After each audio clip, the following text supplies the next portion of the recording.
The final race of 7 is the RacingTV.com handicap. It's a Class 6 event. It's over the longest trip of the night, which is 2 miles. And in shot is the favourite. That's Charlie's Yard with a jockey change. George Downing stuck in traffic and has been unable to make the meeting. He was supposed to be on Villabon in our previous race, and now he will not be on Charlie's Yard, which is a real shame for him. He is the favourite, Charlie's Yard, and he's chasing a hat-trick, but now will be doing so with Pat Cosgrave on top, and his chance is clear.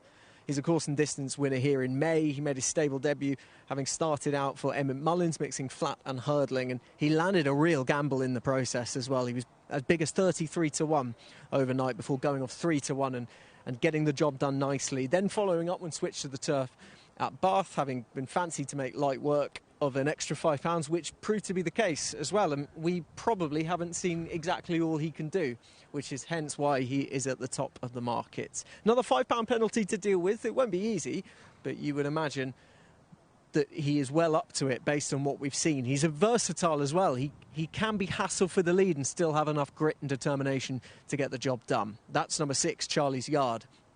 Behind him is number 7, Iabilla Fact, who's an 8-year-old entire. Luke Morris up for Tony Carroll. Now, given he qualified for the race that we've just ran, the 0-60 mile and 3 handicap, I am surprised to see him in this instead. He stayed on over 1 mile and 6 last time at Bath, yes, but his course form over shorter, he's seen him consistently place, and all 6 of his wins have come over 1 mile and 3 and 1.5 miles here, and his only try over 2 miles, he was well beaten. Perhaps he needs further now, he's an 8-year-old, but it's a potentially hard sell. And the last one we can see just going down the walkway is number 1.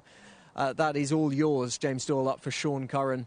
And he snapped a losing streak last time, the old boy, the 11-year-old. And it'd be great to see him go back-to-back. He's not the most consistent, but this very well could be his last run with a slightly emotional Sean Curran after his Nottingham win, intimating that there wouldn't be too much longer in his racing career. So best of luck to him, best of luck to them all in the RacingTV.com handicap, the closer of 7 races.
There is the favourite for the final of 7 races. 6-4 for Charlie's Yard now, with Pat Cosgrave up after the George Downing has been unable to take his rides this evening. And Charlie's Yard, as we were saying in the paddock, the chance is there for all to see.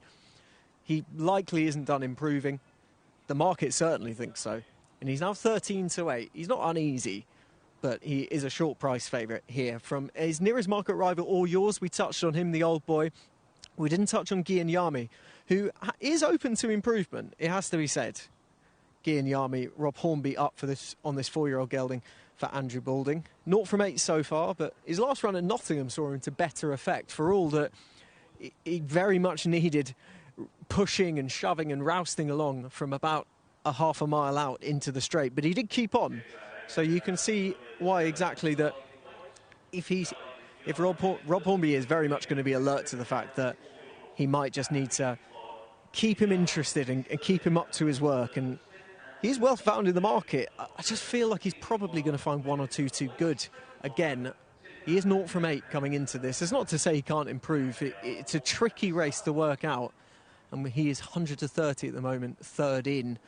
Smith, I think, would like this to be Lingfield more than he would. He's solid around here. He's placed it a few times, but those placed efforts, barring his head second here, the couple of thirds were well-beaten thirds, it has to be said.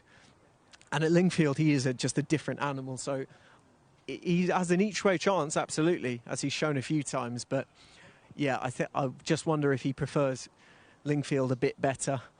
Oi the Club Oys. Now, Oi the Club Oys attracted a bit of support overnight. He was 28-1 in places, and his price collapsed in the morning to about 9-1.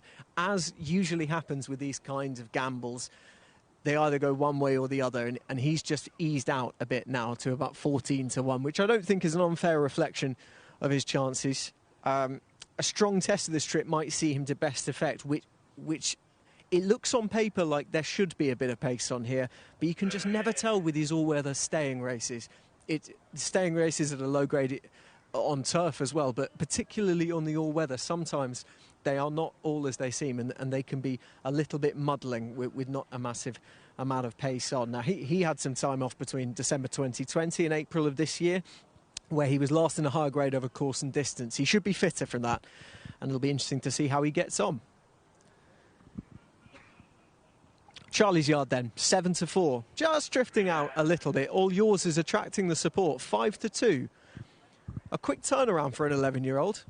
7 days on from his Nottingham success, but he did it in nice fashion. I'm not too surprised to see him prominent enough in the market. All Yours will be the last. Let's get up with our thanks to our commentator for the evening, Mark Johnson. And now the stayers are in the gate. And they're off. The RacingTV.com handicap is run over 2 miles. Illabella Fact was slowly into stride. They go towards their first of 3 turns, with Charlie's Yard sent on, with around the outside Smith. Illabella Fact making up for that tad slow beginning, with on the inside Guignami. As they go into the turn, the back marker early is Tin Fandango, and at the moment just being pushed along to go the early gallop. The lead, however, is with Charlie's Yard at the end of the first quarter of a mile. Illabella Fact now racing in second. Very wide on the course is Smith, but now has a share of third, with Guignami on the inside. Oi the Club Oys is next, and then All Yours, and the back marker is Tin Fandango as they come up the home straight for the first time. The leader is Charlie's Yard, now in the hands of Pat Cosgrave, out in front now by a length to Smith, and Tom Marconda racing in second. Towards the far side, Guignami and Rob Hornby in third. Illabella Fact, Luke Morris in fourth. Towards the inside, the pale green and white checks of All Yours in the hands of James Doyle. The grey is Oi the Club Oys and Jim Crowley, and also at the back of the field, Tin Fandango and David Probert. They're racing on now towards the final mile and a quarter, so they have a lap to go. And Charlie's Yard still has a lead. It's holding at about a length to Smith towards the outside in second. Guignami against the rail in third. Illabella Fact is in fourth. All Yours on the turn is in fifth. Oi the Club Oys, and finally Tin Fandango. They're completing the turn which takes them into the back straight, and that means halfway in this 2-miler, and the leader continues to be Charlie's Yard. Leads still by a length. Smith in second. The neck away on the inside, Guignami is in third. just over a length back to Illabella Fact racing in 4th. Half a length to the inside, All Yours is in 5th. A length and a half to Oi the Claboys, and now being pushed up on the outside, Tin Fandango. And David Probert is keen to make a big move here, midway down the back stretch. And Tin Fandango, who was last at the mile peg, is now a very close second as they go inside the final 6 furlongs. So it's still out in front, Charlie's Yard to Tin Fandango in 2nd. Smith is ridden along in 3rd. Likewise, at the back of the field, Illabella Fact is being driven and now eased at the back of the field. Illabella Fact looks as though it's going to be pulled up at the back of the field. So into the turn they go, and it's Charlie's Yard. Now he's got pressure from Tin Fandango in 2nd, and then in 3rd is Ginyami. In 4th, All Yours has travelled really well to this point. Oi the Claboys around the outside. Smith still being hard driven as they make the turn back towards home. Still 3.5 furlongs to race. And Charlie's Yard being shovelled along to Tin Fandango in 2nd. Ginyami on the inside in 3rd. All Yours now off the bit in 4th. They've now got a break back to the 5th running. Oi the Claboys, totally tailed off is Smith. They're racing down towards the final quarter of a mile. Charlie's Yard digging in. Tin Fandango on the near side. Ginyami over on the far side makes a line of 3. 2 lengths back to All Yours. They still have just over a furlong to go. And it's Ginyami who has now taken the lead to Tin Fandango in 2nd place. And now inside the final 150, it is Ginyami and Rob Hornby pouring it on close home. And the nightcap goes to Ginyami. In 2nd was Tin Fandango, and in 3rd, that was Charlie's Yard. Ninth time the charm then for Ginyami. Rob Hornby with a double on the evening. This one for Andrew Balding. And Ginyami off the mark. And he's done it really nicely in the end. He was always in a great position to capitalise. And that was going to be a good position whether Charlie's Yard was able to dictate the pace up to the 2 furlong marker and then try and power away, or what actually happened when Tin Fandango ejected a bit more pace and hassled the favourite. That ultimately told in the end. It's a nice ride from Rob Hornby. He's had to stoke him up just like last time when he was 3rd at Nottingham. He just needed stoking up and being kept up to his ideas, but at this point he's responding generously. I'm impressed with the run of Tin Fandango. So many times that you see horses rushed up in the middle of races, sent to the front, and then almost just just let there and not really letting up. But he has very much had the injection of pace to suit him as well, and it's worked out dividends in the end. No one was travelling better than All Yours coming into the final closing stages as they rounded the bend, but ultimately old legs have told, and the 11-year-old, while he might have been able to pick up and capitalise off a nice toe into the race, he hasn't been able to as an 11-year-old, as well as the fact that he was keen enough in the early stages, and that likely hasn't helped his finishing effort. So a nice win for Ginyami in the end. Rob Hornby has had a good evening, and he'll be going home with a smile on his face, as will delighted winning connections Ginyami off the mark, as we say, at the 9th attempt.